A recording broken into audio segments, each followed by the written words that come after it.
ಆಚಿ chilli powder ಸಖತ್ ಖಾರ ಬಣ್ಣ ಮತ್ತು ರುಚಿ ಆಚಿ ಚಿಲ್ಲಿ ಪೌಡರ್. ಗೃಹಲಕ್ಷ್ಮಿ ಯೋಜನೆ 5 ಕಂತುಗಳ ಹಣ ಬಾಕಿ ವಿಚಾರಕ್ಕೆ ಸಂಬಂಧಪಟ್ಟಂತೆ ಸದನದಲ್ಲಿ ಇವತ್ತು ಉತ್ತರ ಕೊಡ್ತಾರಾ ಸಚಿವೆ ಲಕ್ಷ್ಮೀ ಹೆಬ್ಬಾಳ್ಕರ್ ಅನ್ನೋ ಪ್ರಶ್ನೆ ಇದೆ. ವಿಧಾನಸಭೆ ಕಲಾಪದಲ್ಲಿ ವಿಪಕ್ಷಗಳಿಂದ ವಿಚಾರವಾಗಿ ಒಂದು ಪ್ರಶ್ನೆಯನ್ನು ಕೇಳಿದ್ರು.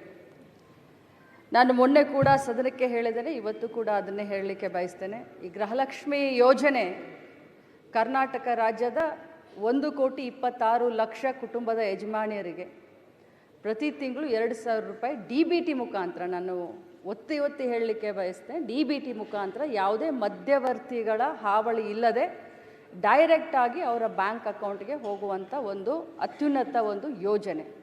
ಈ ಕರ್ನಾಟಕದಲ್ಲಿ ಗೃಹಲಕ್ಷ್ಮಿ ಯೋಜನೆಯನ್ನು ಪ್ರಾರಂಭ ಮಾಡಿದ ಮೇಲೆ ದೇಶದ ಪ್ರತಿಯೊಂದು ರಾಜ್ಯದಲ್ಲಿ ಇದನ್ನು ಒಂದು ಮಾಡೆಲ್ ಆಗಿ ಯೂಸ್ ಮಾಡಿಕೊಂಡು ಇದು ಬಹಳಷ್ಟು ಯಶಸ್ವಿಯಾದಂಥ ಯೋಜನೆ ಅಂತ ನಾನು ಹೇಳಲಿಕ್ಕೆ ಬಯಸ್ತೇನೆ. ನಾನು ಮೊನ್ನೆ ಕೂಡ ಸದನಕ್ಕೆ ಒಂದು ಮಾತನ್ನು ಹೇಳಿದೆ. ಇಲ್ಲಿಯವರೆಗೆ 23 ಕಂತುಗಳನ್ನು ಹಾಕಿದ್ದೇವೆ. 46,000 ರೂಪಾಯಿಗಳು ಒಬ್ಬೊಬ್ಬ ಮನೆಯ ಯಜಮಾನಿಗೆ 1,26,00,000 ಮನೆಯ ಯಜಮಾನಿಗಳ ಕುಟುಂಬದ ಯಜಮಾನಿಗಳಿಗೆ ಸಿಕ್ಕಿದೆ ಅಂತ ಮೊನ್ನೆನೂ ಕೂಡ ನಾನು ಹೇಳಿದ್ದೀನಿ. ಈ ಹೇಳುವಂಥ ಸಂದರ್ಭದಲ್ಲಿ ಪದೇ ಅವರು ಹೇಳ್ತಾ ಇದ್ರು, ನನಗೆ ಫೆಬ್ರವರಿ ಮತ್ತು ಮಾರ್ಚ್ ಇದು ಬಂದಿಲ್ಲ ಅಂತ ಹೇಳ್ತಾ ಇದ್ರು ಸದಸ್ಯರು. ನಾನು ಹೇಳಿದೆ ಆಗಸ್ಟ್ವರೆಗೂ ಕ್ಲಿಯರ್ ಮಾಡಿದ್ದೀನಿ ಅಂತ ನಾನು ಹೇಳಿದೆ. ಮಾನ್ಯ ವಿರೋಧ ಪಕ್ಷದ ನಾಯಕರು ಕೂಡ ಹೇಳಲಿಕ್ಕೆ ಬಯಸ್ತೀನಿ, ತಾವು ಭಾಳಷ್ಟು ಅನುಭವಿಸ್ತಿದ್ದೀರಿ ಸರ್. ಇಲ್ಲಿ ಆರೋಪ ಪ್ರತ್ಯಾರೋಪಕ್ಕಿಂತ ನಾನು ಮಂತ್ರಿ ಆದಮೇಲೆ ನಾನು ಮೊದಲನೇ ಬಾರಿ ಮಂತ್ರಿ ಆಗಿದ್ದೀನಿ, ಅತ್ಯಂತ ಭಕ್ತಿ ಭಾವನೆಯಿಂದ, ಪೂಜ್ಯ ಭಾವನೆಯಿಂದ, ಯಾಕಂದರೆ ಬಹಳ ದೊಡ್ಡ ಪುಣ್ಯದ ಕೆಲಸ ಮಾಡ್ತಾ ಇದ್ದೀವಿ. ಗೃಹಲಕ್ಷ್ಮಿ ಯೋಜನೆ ಮನೆಯಲ್ಲಿ ಯಾರು ನಮಗೆ ಗೃಹಲಕ್ಷ್ಮಿ ಅಂದ್ರೋ ಇಲ್ಲೋ ಗೊತ್ತಿಲ್ಲ, ಕರ್ನಾಟಕದ ಕಾಂಗ್ರೆಸ್ ಪಕ್ಷದ ಸರ್ಕಾರ ಮಹಿಳೆಯರಿಗೆ ಗೃಹಲಕ್ಷ್ಮಿಯನ್ನು ಕೊಡುವ ಯೋಜನೆ ಮುಖಾಂತರ ಅವ್ರಿಗೆ ಗೃಹಲಕ್ಷ್ಮಿ ಅಂತ ಅನ್ತಾ ಇದೆ.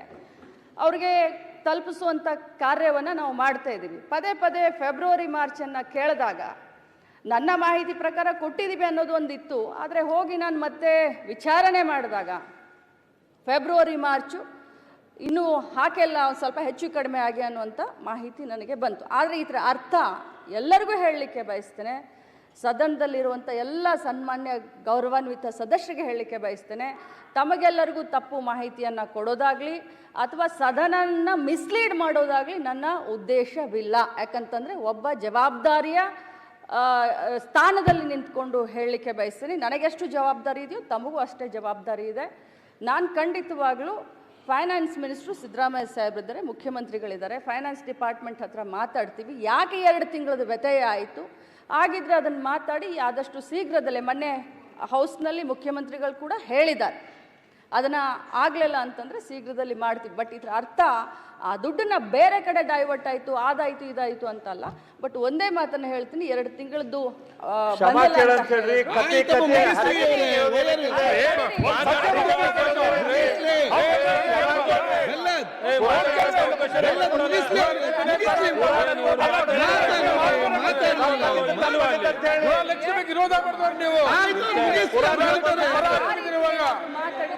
ಹೇಳ್ತಾರಲ್ಲ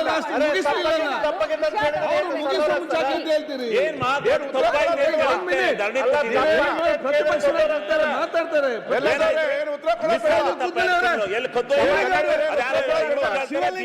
ಕೂತ್ಕೊಳ್ಳೊಮ್ಮೆ ಶಿವಲಿಂಗ ಆಯ್ತು, ಅವ್ರು ತಪ್ಪ, ನೀವ್ಯಾಕೆ ತಪ್ಪು ಮಾಡ್ತೀರಿ? ಆಯ್ತು, ಒಮ್ಮೆ ಕೂತ್ಕೊಳ್ಳಿ. ಈಗ ಕೂತ್ಕೊಳ್ಳಿ ಶಿವಲಿಂಗ ಅವ್ರೆ, ಕೂಡ್ರಿ ನೀವು ಜರ. ಆಯ್ತು, ಅವ್ರು ಉತ್ತರ ಕೊಡ್ಲಿಕ್ಕೆ ಕಂಪ್ಲೀಟ್ ಮಾಡ್ಲಿ.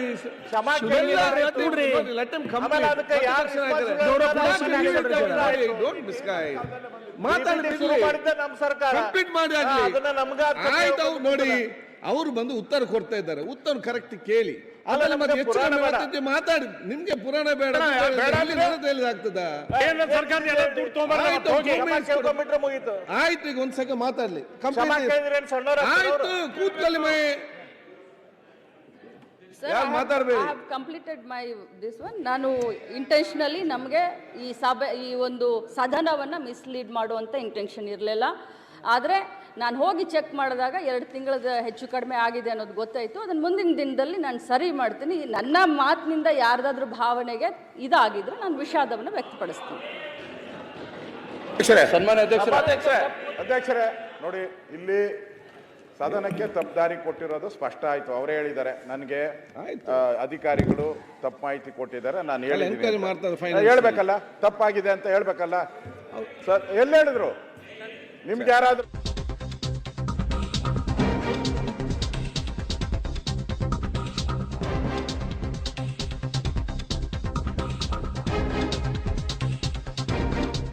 ಪಬ್ಲಿಕ್ ಟಿವಿ ನಿರಂತರ ವರದಿಯ ಬಳಿಕ ಕೊನೆಗೂ ಸತ್ಯವನ್ನ ಒಪ್ಪಿಕೊಂಡಿದ್ದಾರೆ ಸಚಿವೆ ಲಕ್ಷ್ಮಿ ಹೆಬ್ಬಾಳ್ಕರ್. ಗೃಹಲಕ್ಷ್ಮಿಯರಿಗೆ ಬಿಡುಗಡೆ ಆಗಿರಲಿಲ್ಲ ಫೆಬ್ರವರಿ ಹಾಗೂ ಮಾರ್ಚ್ನ ಹಣದ ಕಂತು ಅನ್ನೋದನ್ನ ತುಂಬಾ ಜನರನ್ನ ಮಾತಾಡಿಸಿ ಮತ್ತು ಸಂಬಂಧಪಟ್ಟಂತಹ ಇಲಾಖೆ ಅಧಿಕಾರಿಗಳಿಂದ ಕೂಡ ಮಾಹಿತಿ ಪಡ್ಕೊಂಡು ಹಣ ಜಮೆ ಆಗಿಲ್ಲ ಅನ್ನೋದನ್ನ ನಾವು ನಿರಂತರವಾಗಿ ಹೇಳ್ತಾ ಇದ್ವಿ.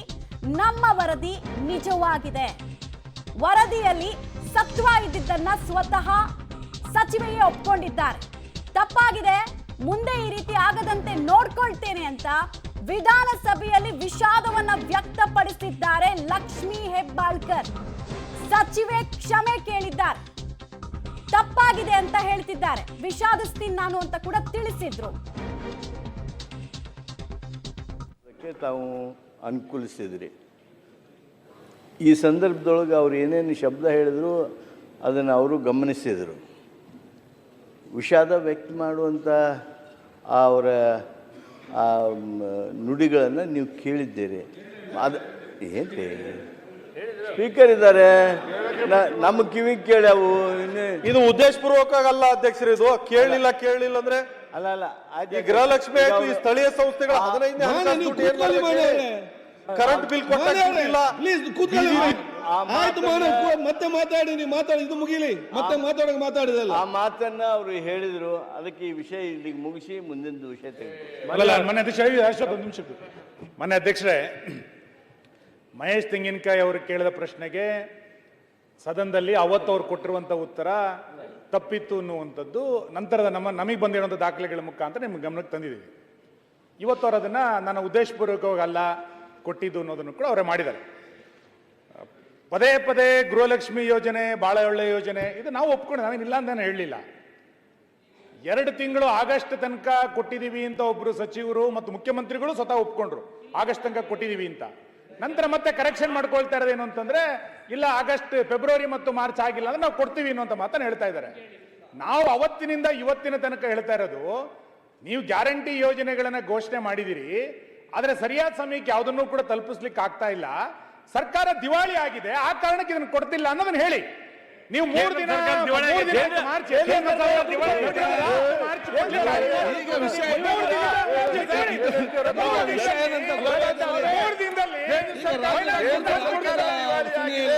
ಇದು ಲಾಂಗ್ ಜಂಪ್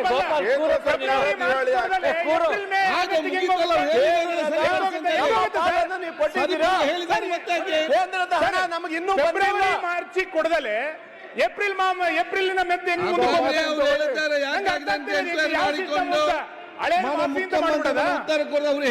ಒಪ್ಕೊಂಡ್ಬಿಡಿ ಅಷ್ಟೇ.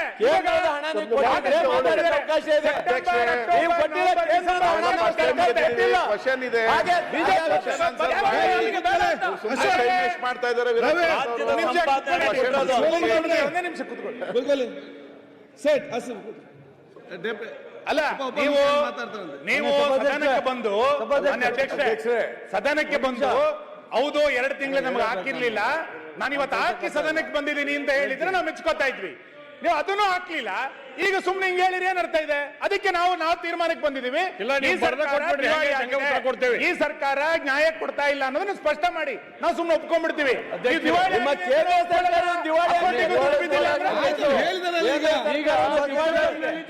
ಒಂದ್ ನಿಮಿಷ ಸರ್, ಮಂತ್ರಿ ಸರ್ಕಾರ ನಮ್ಮ ಪಾಲನೆ ಕೊಟ್ಟಿಲ್ಲ, ಇನ್ನೂ ಹಾಕ್ಲಿಲ್ಲ ಅಂತ ಹೇಳಿ ಗೊತ್ತಾಗಿದ್ದು ನಾವು ಸದನದಲ್ಲಿ ಮಹೇಶ್ ತೆಂಗಿನಕಾಯಿ ಅವರು ರೈಸ್ ಮಾಡೋದ್ರ ಮೇಲೆ. ಹಾಗಾದ್ರೆ ನಿಮ್ಮ ಲೆಕ್ಕಾಚಾರ ಹೇಗೆ?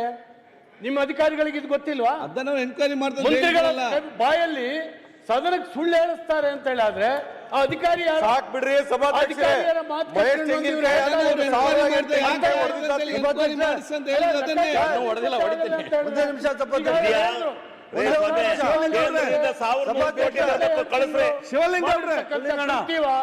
ಇದನ್ನು ಯೋಚನೆ ಮಾಡಿ. ಜೆಪಿಟಿಪಿ ಎಲೆಕ್ಷನ್ ಮಾಡ್ತೀರಿ ಶಿವಲಿಂಗೇಗೌಡ್ರೆ, ಒಂದೇ ಒಂದು ನಿಮಿಷ ಮಾನ್ಯ ಅಧ್ಯಕ್ಷರೇ, ಸಭಾಧ್ಯಕ್ಷರೇ ಒನ್ ಸೆಕೆಂಡ್. ಮಾನ್ಯ ಅಧ್ಯಕ್ಷರೇ, ರಾಜ್ಯದ ಬಡವರಿಗೆ ಒಂದೇ ಒಂದು ರೂಪಾಯಿ ಅಣ್ಣ, ಒಂದೇ ನಿಮಿಷ ಅಣ್ಣ, ಒಂದೇ ರೂಪಾಯಿ ಕೊಡಕ್ಕೆ ಕೆಪಾಸಿಟಿ ಇಲ್ದವರು ಬಿಜೆಪಿ ಅವರು ಏನೋ 5 ಯೋಜನೆ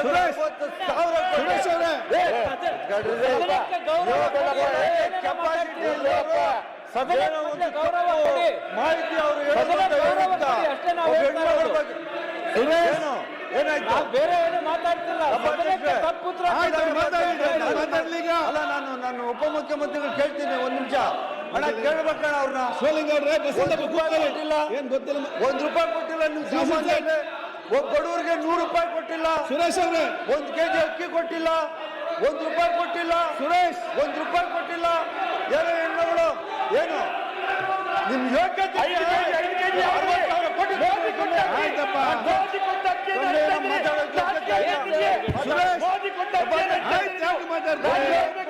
ಮಹಿಳಾ ಮಂತ್ರಿ ಏನೋ ತಪ್ಪಾಯ್ತು, ಅಧಿಕಾರಿಗಳು ತಪ್ಪಾಯ್ತು ಕೊಟ್ಟವ್ರು ಅಂತ ಹೇಳ್ಬಿಟ್ಟು ಆಯ್ತು ವಿಷಾದ ವ್ಯಕ್ತಪಡಿಸ್ಕೊಂಡು ಮಹಿಳಾ ಶಕ್ತಿ ಯಾಕೆ ನೋಡುವ ಏನಂತ ಹೇಳಿ. ಗೊತ್ತಾಗಿಲ್ಲ ಅಂದ್ರು ಯಾಕೆ ಅವ್ರೆ ಮಾತಾಡ್ತೀರಾ? ರವಿ ಕೂತ್ಕೊಳ್ಳಿ, ರವಿ ಅವರೇ ಕೂತ್ಕೊಳ್ಳಿ. ನಿಂತ್ಕೊಂಡು ಅಲ್ಲಿ ನೋಡ್ತೀರಿ, ಯಾರನ್ನು ನೋಡುದು ನೀವು? ಅಧ್ಯಕ್ಷರೇ, ಕೂತ್ಕೊಳ್ಳಿ. ಅಧ್ಯಕ್ಷರೇ, ಈಗ ಕಿಸಾನ್ ಸಮ್ಮಾನ್ ಕೊಡ್ತಾ ಇದ್ದೇವೆ ಸರ್. ಯಾರು ಕೂತ್ಕೊಂಡು ಮಾತಾಡಬೇಡಿ. ಸಮಸ್ಯೆಯನ್ನು ಬಗೆಹರಿಸಲು ಸಹಕರಿಸಪ್ಪ. ಅಧ್ಯಕ್ಷರೇ, ಸಮಸ್ಯೆ ಸೃಷ್ಟಿ ಮಾಡ್ಲಿಕ್ಕೆ ಅವ್ರು ಸಹಕಾರ ಮಾಡಬೇಡಿ. ಅಧ್ಯಕ್ಷರೇ, ತೆಂಗಿನಕಾಯಿ ಅವರು ಕೇಳಿದಂಥ ಪ್ರಶ್ನೆ ಆಸ್ ಎ ಪೊಲಿಟಿಕಲ್ ರೆಪ್ರೆಸೆಂಟೇಟಿವ್ ಈ ಕ್ಷೇತ್ರದಲ್ಲಿ, ಆ ಕ್ಷೇತ್ರದಲ್ಲಿ ಪೀಪಲ್ ರೆಪ್ರೆಸೆಂಟೇಟಿವ್ ಅವ್ರು ಬಂದು ಕೇಳಿದ್ದಾರೆ. ಅವ್ರ ಮಂತ್ರಿಗಳು ಉತ್ತರ ಕೊಟ್ಟಾಗೂ ನಾನು ಇಲ್ಲಿದ್ದೆ, ಐ ವಾಸ್ ದೇರ್. ಅವರು ಕಂತಿನ ಮೇಲೆ ಅವ್ರು ಹೇಳ್ತಾ ಇದ್ರು, ಇಂತಿಂತ ಇಷ್ಟು ಕಂತು ಬಿಡುಗಡೆ ಮಾಡಿದ್ವಿ, ಇಷ್ಟು ಕಂತು ಬಿಡು. ನಾನು ಆಫೀಸರ್ಸ್ನ ಕರೆದು ಕೇಳಿದೆ, ನಾನು ಅವರು ಲಿಸ್ಟ್ ಕೊಟ್ಟಿದ್ದಾರೆ. ಟಿಲ್ ಸೆಪ್ಟೆಂಬರ್ವರೆಗೂ ಕೂಡ ಈಗ ರಿಲೀಸ್ ಆಗಿದೆ. ಮಧ್ಯದಲ್ಲಿ 1-2 ತಿಂಗಳು ಇಲ್ಲ ಅನ್ನೋದು ಅವರು ಮಾಡಿದ್ದಾರೆ. ಅದಕ್ಕೆ ಅವರು ಕನ್ಫರ್ಮ್ ಮಾಡಿದ್ದಾರೆ. ಚೀಫ್ ಮಿನಿಸ್ಟರ್ ಹತ್ರ ಕೂಡ ಅವರು ಮಾತಾಡಿ, ಈಸ್ ಎ ಫೈನಾನ್ಸ್ ಮಿನಿಸ್ಟರ್, ಯಾವತ್ತೇ ಆಗಲಿ, ನೀವು ಮಂತ್ರಿ ಆಗಿರಲಿ, ನಾನು ಮಂತ್ರಿ ಆಗಲಿ, ನಮಗೆ ಫೈನಾನ್ಸ್ ಮಿನಿಸ್ಟ್ರಿಂದ ಏನು ಬರ್ತದೆ ಅದು ನಾವು ಟ್ರಾನ್ಸ್ಫರ್ ಮಾಡ್ತೀವಿ. ಅವರು ನಮ್ಮ ಸ್ನೇಹಿತರು, ನಮ್ಮ ಸುನಿಲ್ ಯಂಗ್ ಲೀಡರ್, ಅವರು ಸರ್ಕಾರ ದಿವಾಳಿ ಆಗ್ಬಿಟ್ಟಿದೆ ಅಂತ ಒಪ್ಕೊಳ್ಳಿ ಅಂತ ಹೇಳ್ತಾ ಇದ್ದಾರೆ. ಆಯಿತು, ನಿಮ್ಮ ಭಾವನೆ ಏನು ಬೇಕಾದ್ರೂ ಇರಲಿ. ಈಗ ನೀವು ಮಂತ್ರಿ ಇದ್ರಿ, ಒಂದು ಬಜೆಟ್ ಮಂಡಿಸಿದ್ರಿ, ನಿರ್ಮಲಾ ಸೀತಾರಾಮನ್ ಬಜೆಟ್ ಮಂಡಿಸಿದ್ರು, 5300 ಕೋಟಿ ರೂಪಾಯಿ ಕೊಡ್ತೀನಿ ಅಂತ ನೀವು ಮಾತು ಕೊಟ್ರಿ, ಅದು ಕೊಡಲಿಲ್ಲ. ಇಲ್ಲಿ ಬೊಮ್ಮಾಯಿ ಗೌರ್ಮೆಂಟ್ ಬಂತು. 1 ನಿಮಿಷ ಇರ್ರಿ, ತಾಳ್ಮೆಯಿಂದ ಕೇಳಿ ಸ್ವಾಮಿ, ನಿಮ್ದೆಲ್ಲ ಕೇಳಿದ್ವಿ ನಾವು, ಕೇಳಿ 1 ನಿಮಿಷ. 5300 ಕೋಟಿ ರೂಪಾಯಿ ನಿಮ್ಮದೇ ಬಜೆಟು ಇರೇ ಸ್ವಲ್ಪ, ನಿಮ್ಮದೇ ಗೌರ್ಮೆಂಟ್ ಹೇಳ್ತು, ಆಯ್ತಪ್ಪ 5300 ಕೋಟಿ ರೂಪಾಯಿ ಅಪ್ಪರ್ ಬರ್ನರ್ ಬಜೆಟ್ಗೆ ಕೊಡ್ತೀವಿ ಅಂತ ಹೇಳಿದ್ರು, ಕೊಡೋಕ್ಕಾಗಲಿಲ್ಲ. ಇಲ್ಲಿ ನರೇಗಾ ದುಡ್ಡು ಇವತ್ತರೆಗೂ ಕೂಡ ಕೋಟ್ಯಾಂತರ ರೂಪಾಯಿ ಕೊಡಬೇಕು, ಜಲ್ ಜೀವನ್ ಮಿಷನ್ ದುಡ್ಡು ಸುಮಾರು 30-40 ಸಾವಿರ ಕೋಟಿ, ಹಂಗಂತ ಕೇಂದ್ರ ಸರ್ಕಾರ ದಿವಾಳಿಯಾಗೋಯ್ತು ಅಂತ ಹೇಳಕ್ಕಾಗ್ತದ? ನಾನು I can't tell that. We are there. ನಾವು ಏನು ಮಾತು ಕೊಟ್ಟಿದ್ದೇವೋ, ಯಡಿಯೂರಪ್ಪನವ್ರು ಹೇಳಿದ್ರು, 1 ಕಾಳು ಕಡಿಮೆ ಕೊಟ್ಟರು.